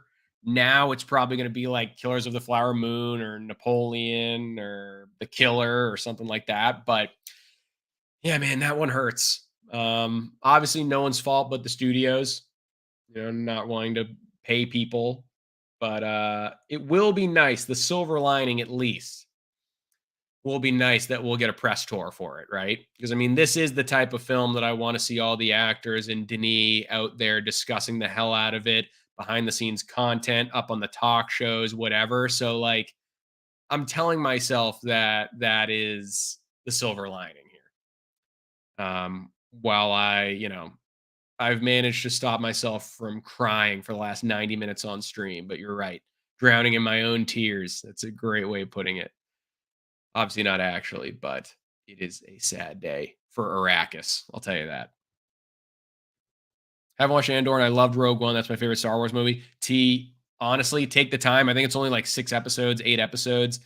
Andor is so good. And it really doesn't feel like it's connected to the rest of like it doesn't feel like it's connected to the sequel trilogy at all, right? Like if you're someone that's me and you didn't like that, you'll love this. It's really like you could someone that doesn't know Star Wars at all and hasn't watched a lick of the franchise could go into this and just love it as an espionage action-packed thriller. It's awesome. Highly suggest. Gran Turismo is great, but it's no Talladega Nights. So I'll say this. This is my hot take. I think I've said this on stream before, actually. I do not like Talladega Nights. I'm a big Will Ferrell guy. My hot take is that is my least favorite Will Ferrell movie. Maybe not my least, but it's just like I never revisit it. I don't know. Not my style for some reason. The Creator is going to be a top 5 movie of the year. I hope so. I've seen so much stuff about it in a positive light. Obviously, I mean, we were just talking about Rogue One. It's the same director of Rogue One, Gareth Edwards. He also did that Godzilla movie where, I mean, like, say what you will about it, but like the scale of it and the visuals were really cool. Might not be the best Godzilla movie we've ever gotten, but I thought it was a really, really cool entry. There are guys on YouTube that I respect that have way bigger channels than mine that know people or themselves have gone to early screenings for The Creator, and people just say that it's incredible. I'm such a sci-fi lover, so it's right up my alley. And I actually don't know if you guys have seen it. They've started doing some like really cool physical marketing for it. You know, like people like vandalizing posters on the street and stuff. Like it's all part of the marketing scheme. I love that kind of stuff. So yeah, I cannot wait for this movie. I think it's gonna be fantastic. I think it's gonna like anyone that's kind of like just a casual fan is gonna take them by surprise. Obviously, I've been waiting for it for a long time, but I think it's gonna be a killer movie. Really hope so. As a casual fan, I enjoyed Ahsoka despite its flaws. Has elements from samurai films I grew up enjoying. Um, that's good to hear, man. I mean, I I don't know. It might be one of those where I wait for everything to come out and then I make my decision if I'm gonna invest the time. Um, but I'm glad you're enjoying it. I've heard some mixed things. I mean, I don't know. It's like you hear mixed things. Who do you trust anymore, right? Just because like the critic base that I follow on YouTube is so carefully selected of people that I know give me their real opinions unapologetically. Like, there's obviously that crowd that's going to say everything Star Wars is incredible. And then there's also going to be that crowd that hates Disney and that's their whole personality. So they're just going to say everything's awful. And those really are everything you hear in your ear. Um, so it's hard to like know who to trust. But people whose opinions I value have said there's some good stuff in there. It might be kind of a slow start, but so far, I think people are digging it. So probably have to check it out at some point. Rebel Moon is my most anticipated movie of the year now. Yeah, I think the trailer looks cool. Obviously, Snyder's kind of a polarizing fanboy type of director. He's definitely got his community of fans around him. I like a lot of his stuff. I like Man of Steel. I like his what was it? I'm gonna mess it up. Was it Day of the Dead? Whichever one he did. I dug that his version of that too. I liked Army of the Dead. I'm fine with Batman versus Superman. Like I kind of was wishy-washy on it. It was like, when I saw it. After seeing like the extended edition or whatever it was there, I think I liked it a little bit more. Um, but yeah, I think that Rebel Moon looks cool. I'm glad that Netflix is kind of just like letting him take the reins and do whatever the hell he wants. That's why it's kind of like a two-parter.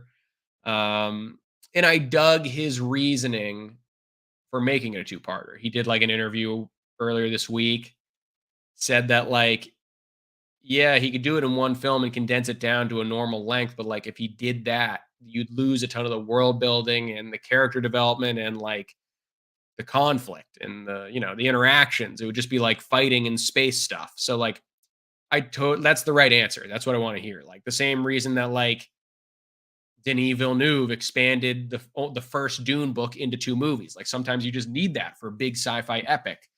So yeah, I'm looking forward to that one. I think it looks cool. Does it kind of look like a mix of every single sci-fi franchise we've gotten in the last 20 years? Maybe, but I don't hate that. Like I think Snyder even said that it's based like it was originally started as a Star Wars idea he had for a movie. So that kind of makes sense. But we'll see where he goes with it. I'm looking forward to that for sure. Cast is pretty sweet too. So Andor super underwatched, so good. Takes a bit to start, and I loved it. Yeah, I really think by the middle of the show, it was like it didn't matter how late in the night it was. Like I couldn't stop watching. It was really, really good. Hottest take of the night, my Talladega Nights take. I'm sorry, T. I didn't mean to let you down or look at me in a different light now. But yeah, I don't know. I'm such a big Will Ferrell guy, but it's not for me for whatever reason. I just don't really dig it. I don't know why. Oh no, here we go again. Dang, bro, Talladega Nights is a classic. I respect your opinion though. I used to be just okay with it, but grew to love it. I mean, who knows? Maybe I got to give it a rewatch, fresh set of eyes, check it out a little bit. Um, I mean, it's probably the least I could do. It's been a long, long time. I don't think I watched that since I was in like middle school. So maybe I'll have to watch that again. Heading out. Thanks for coming by, man. Appreciate it. Hopefully I see you at the next one or whenever I see you going live next, whichever comes first. Will Ferrell has missed a lot recently, but I thought he was great in Barbie. Yeah, I thought Barbie was a little bit of a return to form for him. I do think he's missed a lot recently, right? Like you look at the movies he's been in the last 5 years, there's none of them that I'm going to argue are like vintage Will Ferrell or will stand up to the time of, what we got when we were growing up with like that stint of like Anchorman and Semi Pro and Step Brothers and blah, blah, blah. Those were all like goaded in his career. And he's really reached the point of like a living comedy legend because we all love those movies so much that he's kind of just coasting now. Like he can do whatever he wants, right? And I'll still love him, even though he's kind of just in duds now. But yeah, I thought he did pretty well in Barbie. I love this contrast. Strays looks awful with Strays looks great right underneath it. I have not seen it, so I can't comment on it. I know that they're pushing it hard. I mean, like, I almost went to like an early screening for it like 2 to 3 months ago. Um, so they were pushing it pretty hard. I still haven't seen it, but I heard it's one of those things that like if you're a dog lover and you like stupid humor, like you know what to expect out of it and people enjoy it. But yeah, I mean, I don't know. It's not too high on my watch list. We'll just say that. But I know people. I have seen some people that do enjoy it or have been enjoying it a lot.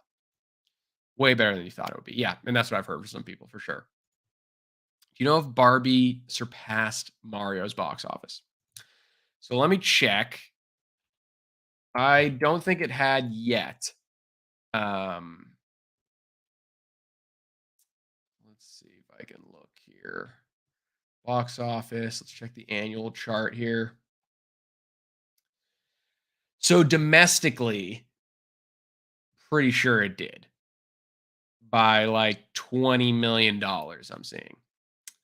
And I saw that Mario's actually back in theaters. I don't know if it is for you guys too. I saw Mario back in theaters. I don't know if it was just for Cinema Day. I think I saw it's there for a couple more days too. But as of right now, and it seems like that's just going to be the case going forward, Barbie has surpassed Mario domestically. I'm not seeing the numbers for international. So I can't comment on that. But if I'm looking at numbers.com, thenumbers.com, which is a great source for box office numbers, if you guys haven't checked that out. But yeah, Barbie's sitting at number one now, which is crazy. I mean, like, what a meteoric rise. Didn't even it came out literally 5 weeks ago. So that's just crazy. Yep, crossed it domestically. Supposed to pass this weekend. Yeah. Um, I don't know. I can't find international for some reason. Is this it? Oh, here we go. Hold on. International charts. Is there one for the year here? No, this isn't giving me a year, just like a kind of an overview. But um, yeah, no, I'm seeing it for uh, for domestically at least. Barbie sitting in one place. I think it's close to that. I don't. When I looked at it like a couple weeks ago, it was at like 6, 7 million, right? I mean, 6 or 700 million. Um, yeah, and Oppenheimer has like 300 million domestically, which is awesome.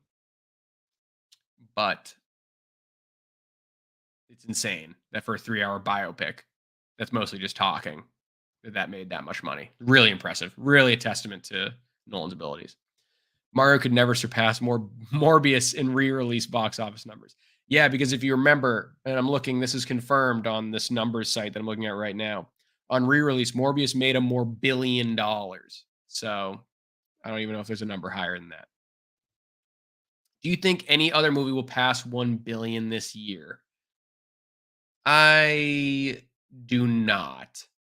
I'm trying to think of like what are the Christmas movies. I know like we have like Wonka coming out, which isn't going to do that. I think there's a couple other like kind of blockbuster movies coming out then, but I don't think. Let's see, I'm pulling this up. Kind of that like Christmas week where they try to like throw some in there. I mean, okay. I don't think this is going to happen, but I would be remiss.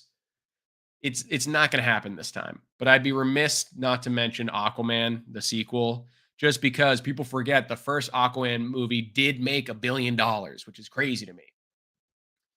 But so much has changed since then, right? Like no one, if this is the last like DCEU movie and it doesn't lead anywhere, especially if we think that Momoa is going to be taking a different role as Lobo in the DCU going forward, who the hell knows what's going on there? Tons of reshoots and terrible early reviews I've been hearing from some private screenings or whatever, or public, preview screenings. It's not going to make $1 billion, but I just have to mention it since the first one did make $1 billion itself. The color purple will make a boatload of money. Yeah, probably will. I could see that for sure, especially when you're looking at movies that people are going to want to go see on Christmas or on Christmas Eve. That's definitely going to be one that's up there. Um, yeah, I mean, they always try to get like one or two big last releases in there, um, to see if they can kind of salvage it for the Christmas season. Because me myself, my family, we go to the movies all the time on Christmas, right? Christmas Eve, Christmas Day, whatever. I think it's mostly Christmas Eve, but um, so I'll definitely be checking out one of those for sure. Even though it's not on Christmas, I will say I am looking forward to Wonka. I thought that trailer was actually it looked pretty fun, not gonna lie. What will bomb in your opinion? I'll take it one step further, and um, I think we probably have to say that Aquaman is gonna bomb. Um, I think I won't like this either, but I'd say you could see Ridley Scott's Napoleon bombing because unfortunately Ridley Scott's kind of just on that trajectory. Like The Last Duel was my favorite movie of 2021, and no one went to see that. Like, I don't know if people are kind of just done with period pieces and Ridley Scott's insanely long movies. I eat that up. Like, Ridley Scott is in like top 5 favorite director for me personally. Absolutely love the guy. So that's right up my alley. I'm super excited for Napoleon, but I could see that being one that doesn't make its money back, unfortunately. Um, and then I will say, I don't know if I'm ready to say that it'll bomb. I think it'll be very interesting now with everything that's going on in the attitude that people have towards it. I think it'll be interesting to see what happens with the Marvels in a couple months, especially now that Dune getting pushed gave the Marvels all of the IMAX screens. So we'll see if anyone actually shows up for it. Um, I'm not that impressed with what I've seen. I mean, I'm not gonna not see it. I'll obviously go see it most likely, but um, I just think that there's a lot of factors that could lead to the Marvels bombing big time. I mean, I don't know. It's an MCU movie, right? So, like, when we say bomb, a bomb for the MCU is like a movie that makes its money back. Like, I don't know if they'll lose money on the Marvels, but I don't think they'll make a lot from it. We'll see. But unfortunately, Mission Impossible Dead Reckoning Part 1 is going to bomb. Yeah, I just think that it was one of the most baffling release dates that they could have done for a movie in that franchise. I mean, it came out what, 1 to 2 weeks before Barbie and Oppenheimer? Not a great strategy, right? And I mean, like, I really dug Dead Reckoning Part 1. Gave it a very positive review and really dug it. Like I said, tiny step down from Fallout for me, but still, the Mission Impossible movies are just very entertaining and they know what they are and they do what they do very well. Such a poor decision trying to get that to go up against Oppenheimer and Barbie, especially when Oppenheimer was going to steal all of its IMAX screens too. I mean, we know Cruise was pissed about that. So I don't know. Maybe you should have pushed that one a little bit. I know that's a summer, big time summer release. I mean, it's a Mission Impossible movie. Those always come out in the summer, but um, yeah, I don't know. Unfortunately, you're right. Technically, from a technical standpoint, it is. I think it is going to lose some cash. I enjoyed the latest Mission Impossible. Yeah, I did too, man. I definitely did too. Um, for some reason, it's just I don't know why it had that release date. Heard good things about the Marvels, but I could see it bombing. Yeah, think I just think it's gonna bomb. I don't know. I mean, like from the reasons I just listed, and I think, and I don't hate it too, in the sense of like I understand we've been in the superhero genre. It's been so saturated recently, so I understand people getting tired of seeing the same cliche and generic superhero story over and over and over again. And I understand that, like, really the only way to get Disney and Marvel to change anything would be if they were losing money on a movie. So from that point of view, I respect, people not showing up for it because they're sick of it. Like Thor Love and Thunder. I hated that movie, but it made a ton of money. So why would Marvel or Disney take any criticism and change anything from that experience? They're not gonna, because all they care about really is making cash. If their movies actually start doing poorly, then they'll have to go back into the lab and be like, all right, hold on. Something's not working. We actually need to go back and retool this. What's going to get people excited about superheroes again? And maybe that needs to happen. If unfortunately the Marvels is the sacrificial lamb, we'll see. Like I said, I hope it's great. Obviously, I hope it's great. But that is one that I think I could see bombing. Marvels is going to be great, but the Brie Larson hate is real. Dude, the Brie Larson hate is super real. I don't really give a shit about any of it. I think she's obviously a very good actress. I mean, like, I'll just say this. If some people, including myself, because like I don't have a problem with her, so I'll just use this as an example because it makes sense. If you're able to give a pass and watch Ezra Miller as the Flash and not have a problem with it, detaching the real person from the role, you should also be able to detach the real person from the role with Brie Larson. And Brie Larson's not even a criminal. Like, I mean, Brie Larson just said some stuff on the internet that people don't like. Whatever. But you should be able to detach the actress from the artist, um, and enjoy a movie for what it is. Don't bring any of the outside criticism into that. Like, it's just low hanging fruit. It's just lame. Um, but for those reasons, it's very possible that the Marvels bombs. We'll see what happens. What do I think is the most rewatchable movie franchise? Um, I think for me, I'll say maybe the first 3 indie films. Like, I don't really revisit Kingdom of the Crystal Skull, and I'm probably never gonna revisit Dial of Destiny, but, like, that trilogy is killer. I'm seeing T down below say John Wick too. I mean, I think John Wick is an awesome example of a rewatchable franchise, just because it's just, like, nonstop pulse pounding action that you're gonna get excited about every time you watch it. I mean, like, what's not to love about, like, the adrenaline rush you get from that? Um, so yeah, John Wick, the first few indie movies, um, those are pretty good choices. Maybe Die Hard too. I mean, there's some gems in there for sure. I even like a couple of the older ones. Like I watched that one. What is the one in like New York City with the hacker that's played by Timothy Oliphant with Justin Long as his sidekick? I think that one's like Live Free or Die Hard. I even enjoy the hell out of that one. He like destroys a fighter jet while he's standing on top of it while it's flying around after blowing up the 18 wheeler he's driving. Like it's totally ridiculous. Way more bigger scale than like the original Die Hard, which is, what was great about that film is just like one barefoot, not that macho guy taking out everybody. But like still, those Die Hard movies, they're pretty entertaining. Maybe I'll say Mad Max too. Those are some great ones too.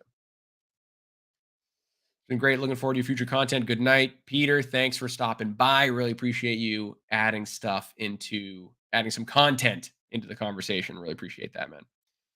Same with my boy Royce. He's heading out. Good seeing you. Appreciate you hopping on over here, man. I know we're literally in like a month from today, you and me will be seeing the creator together. So I am pumped about that. Unless I also drag you to a triple feature, which is Saw 10 and Paw Patrol as well. So you might be eating a lot of popcorn that day. We'll see. Yeah, John Wick, great example of a franchise that's just awesome. Super rewatchable. So I don't think Nun 2 will not make $1 billion. Yeah, I don't think Nun 2 is going to make $1 billion. Would be great for the horror community, I guess. But yeah, I don't. I don't think Nun 2 will be making that. But I mean, like some of those Conjuring universe movies are all right. I remember digging like one of the Annabelle standalone movies. I thought that was kind of entertaining. I actually don't even know if I saw the first Nun. I might have to watch that before watching this. Not like it's like they're all that connected and it matters that much, but just for completionist's sake, that's kind of just how I roll. But no. To just use a pun, the Nun is closer to making none than it is a billion. That was terrible. It didn't even really work. But the fighter jet takedown's insane. Dude, it's insane. It's really crazy the fact that he does that. But they just went for it in that movie, and I dug it. There's some cool stuff. And when he like uses that traffic jam and he puts the brick on the car and it just like on cruise control flies off the cars and hits a helicopter midair. I mean, like you can't beat stuff like that. It's just chaotic as hell and it's entertaining. All right. It's now in a live stream that you're gonna see Paw Patrol with me. So there's no getting out of it now. Mission Impossible, James Bond, Spider-Man, Batman, and the John Wick series. Yeah, I mean, of that, the Mission Impossible is very rewatchable. I love a lot of Bond movies. I'm going to say I'm a sucker for Pierce Brosnan. He was obviously the Bond that I loved the most growing up because he was the current one.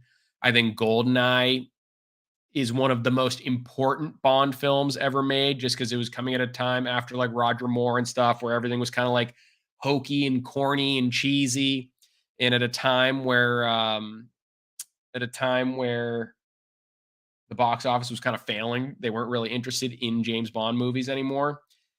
Pierce Brosnan came in there and absolutely supercharged it. Super like big spot in my heart for GoldenEye. Might be my favorite Bond movie. I don't know if that's a hot take, but GoldenEye slaps. My son is so excited for the Paw Patrol movie. Dude, I don't have a kid or anything, but I mean, obviously I've seen snippets and stuff. Like people really dig that show. It seems entertaining, it seems entertaining. I don't know, but the Nun is closer to making none. Got it. Yeah, I mean, put that on my bio, I guess, That'll be a great pull quote for the movie if they ever want to use that. Most anticipated film that's about to premiere at one of the fall festivals. Let me remind myself what is premiering. I think there's a couple, and let me tell you again, I'm super jealous because I really wanted to get to one this year. Um, I really wanted to get to TIFF or Fantastic Fest or the New York Film Festival. Actually, no, I already know the answer to this. I actually don't need to look this up because we were just talking about it earlier on the stream. A lot, actually. At Fantastic Fest, the creator is getting its world premiere. And I really think that's up there with my most anticipated of the entire rest of the year. And I think that that might, I can just like from the buzz I've heard around it, and I just love that sci fi genre. It looks like it's like District 9 type stuff for me, which I love. I think that movie's going to slap. I think it's going to be incredible. And I'm such a big sci fi guy. So I really think the creator is my choice for that.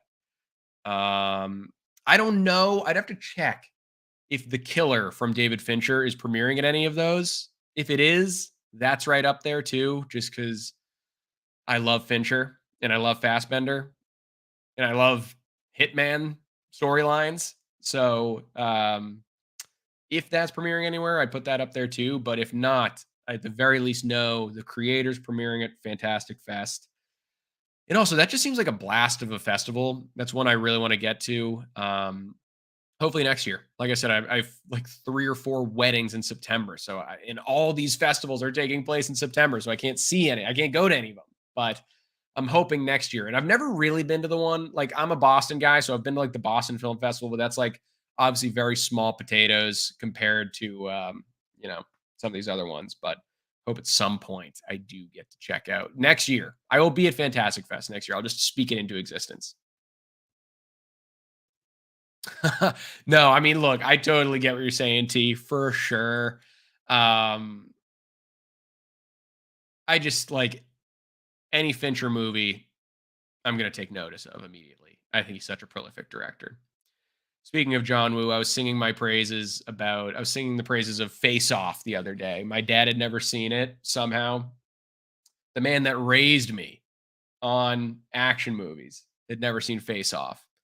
Um, so I told him he needs to go home and watch it. I think I recorded it on the TV and I was like, just check it out, man.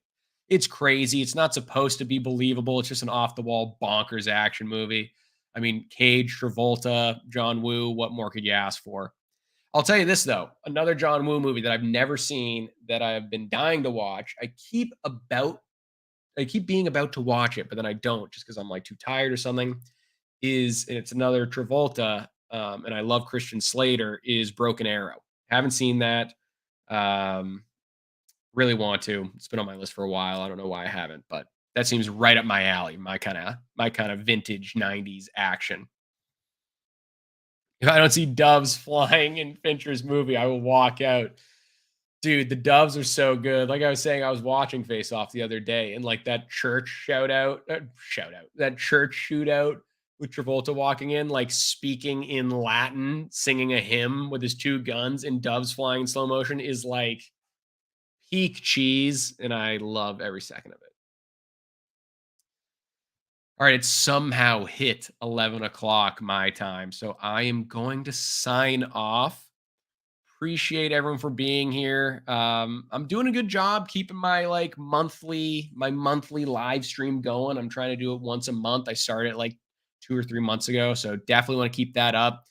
Love having you guys drop in here with your questions and movie comments and just kind of discussing films. That's really all I want to do all the time, every day. So really love having you guys in here. Thanks so much. So I mean, maybe it'll become more frequent as time goes on, but as of right now, the current schedule, we'll do another one of these live chats, you know, late September. Maybe like actually my birthday is October 1st and I'll be coming home from a wedding that weekend. Like I said, I have so many weddings. So maybe I'll do one that night, little like birthday and live talk stream. So we'll do that. But I appreciate you guys being in here.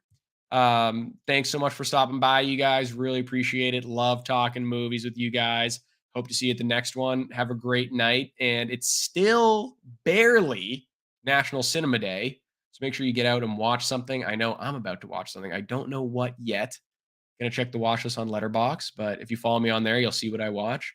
But thanks again, guys. I will see you later and take it easy. We've got some reviews coming out in a couple weeks. I might do a Criterion. I just started my Criterion collection actually. Never owned any before, so I might do like a little show you what I picked up. That might be my next video this week, and we'll go from there. But I will see you guys at the next one.